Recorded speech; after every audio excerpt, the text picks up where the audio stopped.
Hello everyone and welcome to this playthrough for Pro and Expert Division in the Labor Day tournament. Video sponsored by Golf Clash and Playdemic, so let's go! We're going to start off with hole number 1.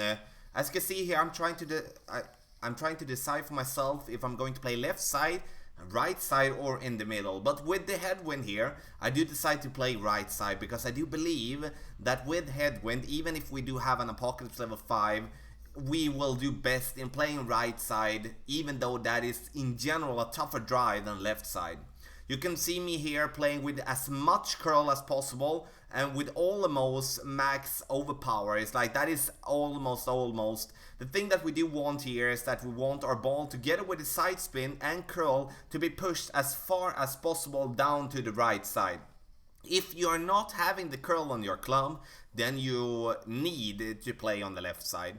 But the reason I'm not playing straightforward on the left side is, as you can see here, for the distance that we have and also for the opponent here, even with a Kingmaker, we're going to have a very tough time playing on the left side to try to get over the rough there, and most likely going to either end up in the rough or just bounce in the rough to roll out to be very short and have a long wood club for the pin. Then I'd rather take the right side, even though that is a tough drive. So for the second shot, we do not need to adjust for any elevation. We need to play our club for being in either max distance or like mid distance or min distance, depending on where we are at the course. Check down in the video description, everyone. Check the timestamp for all the holes. If you do not want to watch a specific hole, just press on the timestamp to get to another hole, so you can just make sure whatever you want there, so you don't have to watch the whole video. But let's go here for the second shot. 10.1 with a sniper. We don't go with any backspin or top spin or side spin either, so we're just going to want to bounce in the rough there. Might want to move the ball guideline position just a tiny little bit as to counter for the bounce that we're going to get as we're coming in with some crosswind there. So now, as you can see there on the ball guideline, it becomes red, which means that the trees are in play, or we are just, we're aiming at the trees. Then we need to use some curl to stay away from the trees and still have a line towards the pin. And of course, using curl there, sometimes we go short and sometimes we go long. So, but a decent shot nonetheless, and we secure the eagle. You can see here on the green as well, the pin stands very short. So even if you maybe think, okay, let's use a guardian there, you will not have enough backspin to get the ball to just stop by the pin there. So you will either have to bounce just on the fringe or on the fairway before the green. Then I think the rough bump is definitely going to be much easier for you to get an albatross, or at least a good try for an albatross. Our opponent here, just look at the trees here, he did go a bit too far, a bit too short, sorry. And then the thing that he has there is that he has the trees completely in line.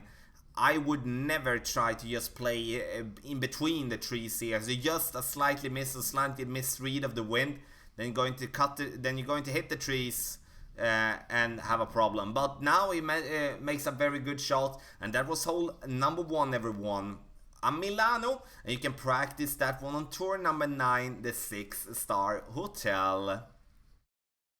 So, and for hole number 2, we're going to go over and play another Milano hole, a par 3, which itself is going to be tough, but there is definitely ways to play that one good as well. But I would be happy if I do get an eagle on hole number 1. It's definitely not like oh, let's do an albatross here on this hole. You really need to be spot on. And if I remember correctly, for the old tournament of the Vegas Sundown, as it was called, then there wasn't that many albatrosses on this hole in any of the divisions. So, do not forget to check out patreon.com/golf-tommy if you want to get the text guides before everyone else.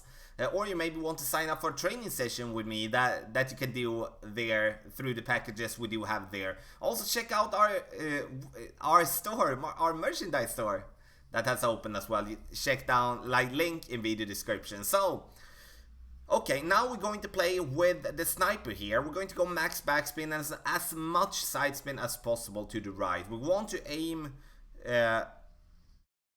we want to aim just from the cutoff there with our shot. You can see there in minimum distance. You can see the ball guideline is still going to be a bit further than the pin, and that is something that we'll need to have in mind. We do have 8.7 slightly headwind. The ball is going to be affected a little bit more, so we need to add 10% in our adjustment here. And the thing that we do want is to bounce on that platform, to bounce over to the pin.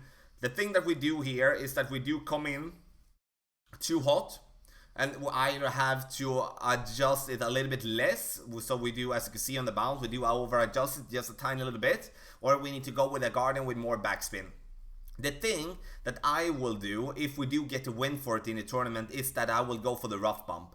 I don't suggest to go for the rough bump if you have like straight headwind or straight tailwind, but if you have some sort of near crosswind, then I will definitely play for the rough bump, because that is, in my opinion, with that type of wind, a really good chance to make an hole-in-one. And that you can actually use the tip of the bunker and also the rough. It is a tiny spot, so it's going to be a very aggressive line if you choose to go for the rough bump, but it's absolutely possible. If we do have some crazy wind right to left, the mostly applied in Master, I will have to say, then we could play on the right side to just get the ball to green. But for Pro and Expert, it's definitely going to be a hole, depending on the wind, that is going to be an interesting shot that could potentially be an hole-in-one. So let's go for hole number 3. Hole number 3 is going to be a par 4, and as you can see, this is one of the Santa Ventura. You can practice this one on tour number 7, West Coast Pro. And now we do have only 5.7 in wind, which is not going to be that high. The thing that we want to look for here when having tailwind is to either let the ball stay on that very, very tiny fairway on the right, as you can see there, or bounce on the fairway using maybe a berserker ball to bounce over to the next fairway. So, but we're going to choose the first option there. We're going to go with 2 bars of topspin, max side spin to the right that we can have on a Titan. The reason we're using side spin is because the bounce will push us to the left when we're landing on this fairway, which means that we do need to counter for that by using side spin to the right. So look at the bounce here. Even though we bounce there with max side spin, we're still going to end up in the middle of the fairway, and which in the end ends up with a absolute perfect drive. The thing you can do is, of course, that you can play left side and you can also play up short, but with this type of wind, we really need to go for it, because in my opinion, we're still going to have a tough shot for second shot, and we always want to find ourselves in the best possible way to make an extra, which is an eagle. This is going to be a tournament that you will benefit from going aggressive, in my opinion, as these holes many players do know. Our opponent is trying to bounce there on the fairway, to bounce over in some sort, hits it great and goes into the water, and that of course is the risk that you're going to take. So when it comes to the drive, you add 10% in your adjustment. So you add a little bit there. For the second shot here, we're not adding anything. So we're just playing the shot as it is. So if you are in max distance of your club, you're going with the numbers you have for being maxed out. Goliath level 7 here. And we're going to really need to pay attention for the extended and the compressed ball guideline, depending on if we're having tailwind or headwind. So you can see we're lining it up here, and we should be using, as you can see for the rest of them, we do need to use a little bit more backspin, as we do have tailwind. If we would be having like crosswind, straight crosswind, then this would be a perfect amount of backspin, as we're using 2 bars backspin. If we would be having like, as we have now, tailwind, then we do need to use a little bit less, and then we should be dropping that one. If headwind, then we need to use a little bit more with tailwind, a little bit less if we would be having tailwind. So, but that was hole number 3, ladies and gentlemen, and this is going to be a par 4, which players is going to get pars on. And that is something that we'll need to have in mind. So we don't want to risk too much, but if the wind allows us, then we're definitely going to put ourselves in the best possible way to make that eagle that we're looking for, that extra eagle. And this hole has been very good to me in earlier tournaments, as we have usually been having tailwind on this one, and then to go over on the second fairway just leaves you out, leaves you up for a wedge or rough iron or something like that. If you try to do that, like trying to bounce over to the second fairway, then I suggest that you pack a sandwich that do have a lot of backspin, the Houdini for an example, and also rough iron with a good amount of backspin, which is Machete or the Amazon. The reason for that is that the pin stands very short, and then we really do need to give ourselves the opportunity to go directly to green, to just like get the backspin to either stop sooner or just like get after the pin and roll down to us. So hole number 4, par 3, another one of the Santa Ventura. And as you can see here, we have mixed a little bit with the ball guideline, trying to see, okay, should we play left side? This is open, easy to hit fairway, but no. That is definitely not the way to play this hole. We do want to go with a decent amount of backspin, depending on the wind that we're going to have. So as you can see, we're using max backspin when it comes to the sniper level 8, which was, if I didn't miss, 5.5. And then we're going to adjust this shot for being 10% extra in adjustment. The reason for that is that we're playing downhill. The thing that we really need to have in mind here is that we do not want to fall down to the left. You can see how much it slopes down to the left, and that will potentially put us with a putt that we have to overpower, and that is not something that we want. Then we will going to have a big problem. That was a good shot. We of course want to go for the pin. If you do have tailwind on this one, I do suggest that you go with a Guardian, because then it's going to require for you to go with more backspin. Now with headwind or crosswind, the sniper will be absolutely perfect, but otherwise, other than that, go with a Guardian that gives you more backspin. Also a possibility to stay on the fairway and don't have any problem with the extended ball guideline for the bounce that you're going to get with tailwind. So our opponent's going to try to go for the left side, and the thing that happens on the left side is that you will not reach up to the pin. It's going to be impossible. So that is something you can drop directly. The best case scenario, you will be on the fringe for a wedge, and worst case scenario really is that you will be short on the green, because then you will have a max overpower putt towards the pin. So stay away from the left side, play right. So hole number 5. We're going to play the easiest part, one of the easier par 5s in the whole game. And I really do hope that we will get some type of tailwind for this one in the tournament. The reason I hope for that is that it will then give us some options here to actually go and be close to green by using a hook shot or using just a max curl shot, depending on the device, combined with the club that you're going to have. But with this type of wind, and not having the club for it, then we need to find a spot where we just want the ball to stop, and then we're going to have a decent opportunity for the albatross.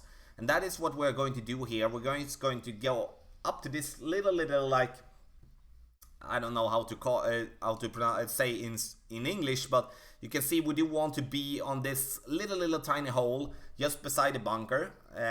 It gives us an easy shot for our drive. And we can also roll a little bit further without risking going into the rough. And if we would be going into the rough, then we would be having no problem to reach for the green if we do have an upgraded rough iron. You will see that for our opponent when our opponent now is going to go into the rough.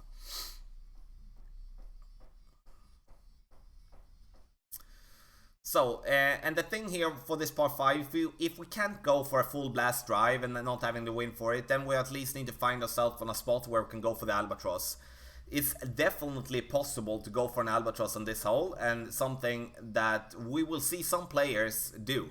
We will see some players dropping this one from distance, because even if it's a bumpy, it's going to have a green that is kind of not easy, but it's helpful in the way that it slopes down to the pin.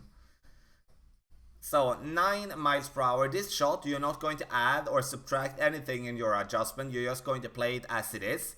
So you go with the numbers you have. The second bounce you do want to have is that you want to have the second bounce on the fringe or just after the fringe. Have in mind that when tailwind, the ball is going to, of course, be bouncing a lot longer for the first bounce as for the extended ball guideline.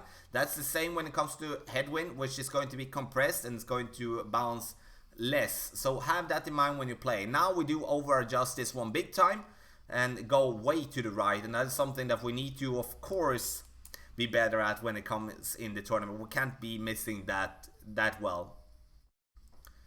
So, also when it comes to our opponent here, it's going to be from the rough, but as you can see, our opponent is going to have a great opportunity to go for the green.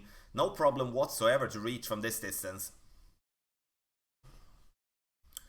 So he can just use the wind here to just let this ball slide nicely down to the pin. 9.8 is going to be around 5 rings with a Nirvana. 5.5, something like that. Sure, with a great, this one is going to be either short or in the rough, in the bunker, sorry. So, as you can see, that even though you go into the rough for your first shot, you're still going to have a very good opportunity to reach for the green in 2. That is why I think this is one of the easier par 5s. It gives you an opportunity wherever you land if you're not going incredibly short in the rough. So, tailwind, then we're going to go full blast, maybe try a hook shot or something like that. But other than that, play conservative, take that sniper, be very accurate, and drop it in for an albatross. And for those that maybe just started to watch in the middle of the video, check out the video description down below. You can see direct timestamp for all the holes here in the playthrough, so you do not have to do anything special with that. So, hole number 6 is going to be one of the Milanos. And here we're going to choose to play on the right side, but you will be able to see on our opponent there that you actually can play really good in the middle. With some luck, you can roll through everything and be just on the fairway just by the green. And when we play this one now, we kind of decide, okay, we're going to play left or we're going to play right, because the wind is not the wind that we do want. So we do want to have like a little bit more tailwind to go in the middle there.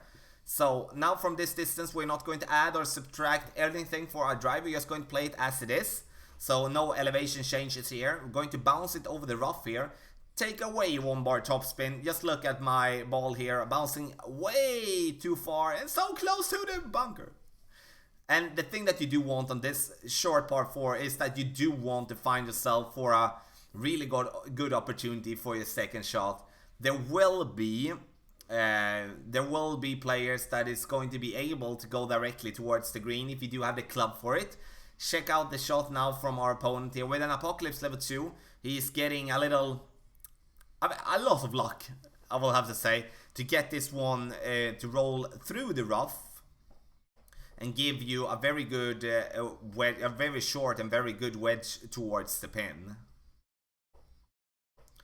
So, and I would suggest that you play this way. If you do have tailwind, then you can play it with basically whatever club that have more than 5 bars topspin.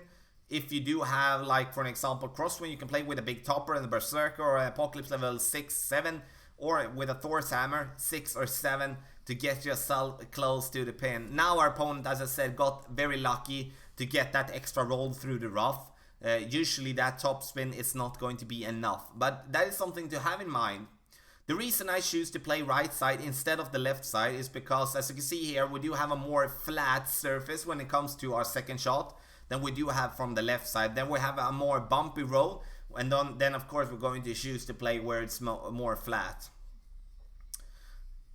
This shot is played slightly downhill when it comes to our landing position contra our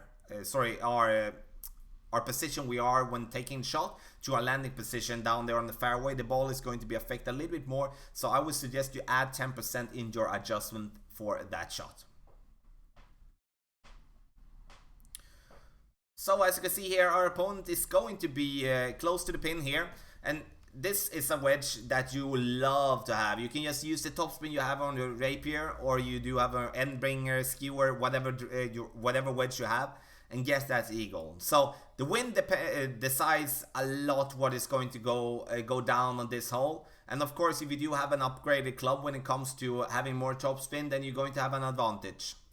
So let's go, hole number 7. Hole number 7 is a par 3, and you can find this hole on the Southern Pines, and that is tour number 7. So there will be a limited amount of practice for everyone there. So we're going to line it up, use max side spin on our Kingmaker, 1 bar of topspin. We do want to use the top of the green to let the ball fall back down. Going to adjust 6.6 rings, so going to value our sniper for 1 mile per hour per ring.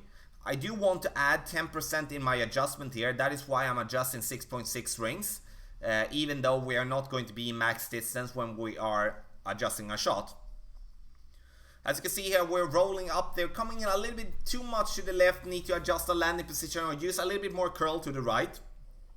But still, we're getting it very close to the hole.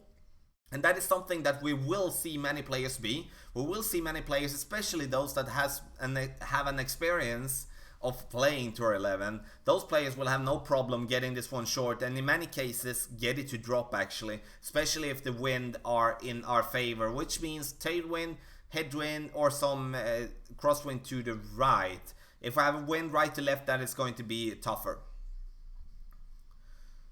So again, this hole can be practiced on Tour 11, which is the US Champions Pro, which not many players will have unlocked or don't want to go up there and try to find it to get that, to spend 10 million on some practice. So hopefully this will help you out big time on this also. Otherwise it can be a bit tricky because you do often want to go straight to the pin. But on Tour 11, the par 3s are going to be tough. So hole number 8, ladies and gentlemen. And now we're going to play one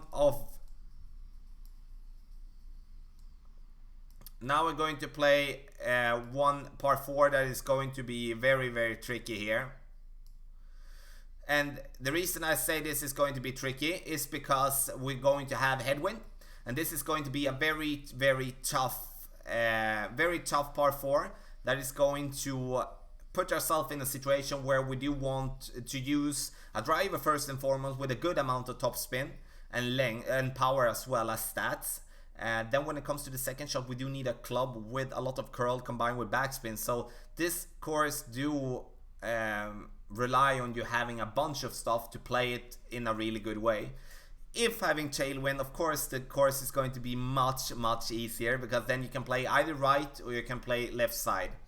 But with headwind you can only play left side because you're not going to reach over the right side. But again, tailwind, then we can play on, just as you can see there on the screen, on the right edge of the fairway to bounce over with curl, top spin and side spin, bounce on the right side of the 3 bunkers you will have there in the middle, and have a straight shot towards the pin with whatever wood club you want to play with.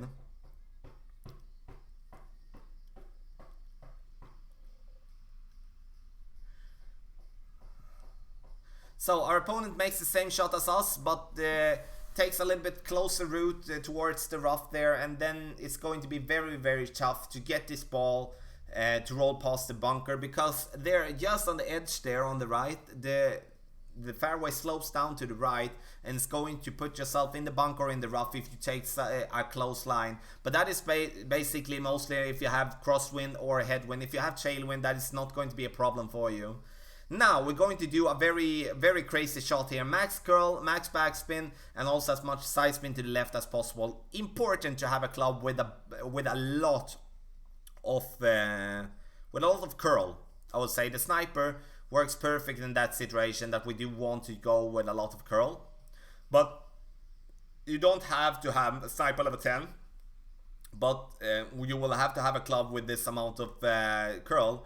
If you don't feel comfortable by doing so, then you can rough bump it up to the green, just by the green between the bunkers. But that shot is even harder. And that is why this hole is so tough, because the second shot kind of gives you no room for errors. Sure, we hit great, but we also have good wind to reach for the pin. Just think yourself if you're going to have wind like the opposite direction, like southeast wind, giving us that as a headwind combined with side wind to the right. Then we're going to curl in the wind, lose curl, and many of the times if we miss, we're going to get ourselves to stay outside the green.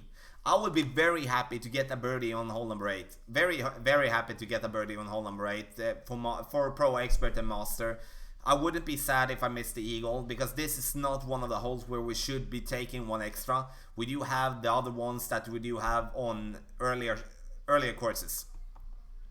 So our opponent here is going to do his best with the tailwind that he does have, which he does very well to get that close towards the green for that wedge. That is something that I will be very happy with. Then you need to rely on your wedge skills to be able to get that one in the hole from that distance.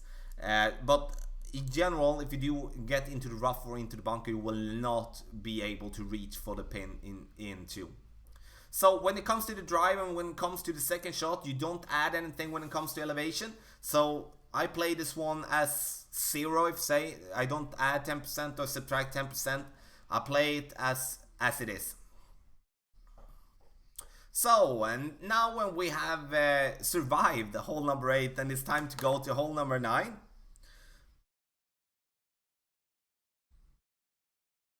And that is going to be a par 5. Hole 9 is par 5, also of the Southern Pines. And Southern Pines, again, is Tour 11, where you can go up and practice.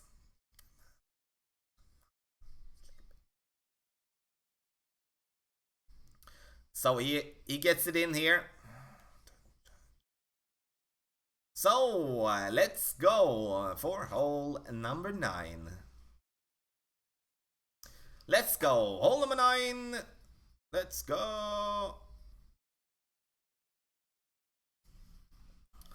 So now we do need to have in mind here that with tailwind, this course is going to be, of course, so much easier than it is with a side wind or headwind. The thing that we'll need to have in mind is that this first shot, the drive, is going to be affecting our shot 20% more than normal. So add 20% to your drive, then you're going to be just fine. Now our opponent do forget to do so, and that is easy to forget, to just feel like, okay, let's just drive this one to bounce before the bunker, drive over. The thing that we do as a mistake is that you do need, with an Apocalypse that do have 240 yards as power, then you do need at least 13 in wind with this type of tailwind to be able to reach over the rough completely. That is the thing that we forget, but we try to go over directly anyway. And we're going to just cut the rough and roll past there. And of course, if we would be thinking about that, then we would be using more topspin. Using 4 bars of topspin, and we're putting ourselves over the bunker there. The thing that we can do, again, we can bounce before the bunker with headwind or side wind. Then we need to decide, are we going to play ourselves to the left side of the fairway or to the right side of the fairway for our drive. And then try to give ourselves that focus, so we at least put ourselves up to have an eagle opportunity from distance.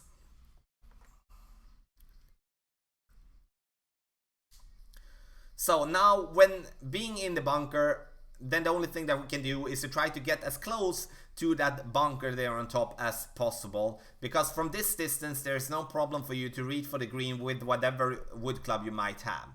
Our shot here is not going to be anything special. We're going to aim there on the fairway and we're going to curl it around the trees. Because now when we cut the rough, we don't have the distance enough with headwind to reach over the rough there. This shot is going to be 10% more affected by the wind, so have that in mind when you do play this shot. We do bounce it before the rough to get it over the rough, and then have a wedge for the pin, and that is the best thing we can do in that situation. So the thing that I suggest here for you is that if we find ourselves with a tailwind in any form, or let's say that like this, if we're going to have wind so you can reach over the bunker there for your drive, then choose a wood club with as much power as stat as possible. The reason for that is that we do want to give ourselves the best opportunity to reach for the green in 2, even though it's going to be hard. So the big dog, cataclysm or something like that, because even if we're going to have a tough time to reach, we kind of sometimes maybe need to have some topspin for it instead. So let's go with the wedge here, and this situation is a good situation here. It's going to be a very tough wedge to manage to make. But in the end, we do want to at least go for it. The thing that we will have to have in mind here, look at the green, it slopes down. This is a final little tip for hole number 9. It slopes down there behind, so if you're coming in too hot to the green, then you're going to roll off and be on the fringe or on the fairway. That ball guideline is not reliable. Sometimes it stops short and sometimes it goes in the hole as planned. So have that in mind so you don't rely on the ball guideline, and dunk your shot if that is possible. We hit it perfect. Like the situation, getting it very, very close. But ladies and gentlemen, this is how we play hole number 9 in the Labor Day tournament. So, if you do have any questions, please speak up in the comment section below. I will be happy to help you out there. This video is sponsored by Golf Clash and Playdemic. Good luck in the Labor Day tournament.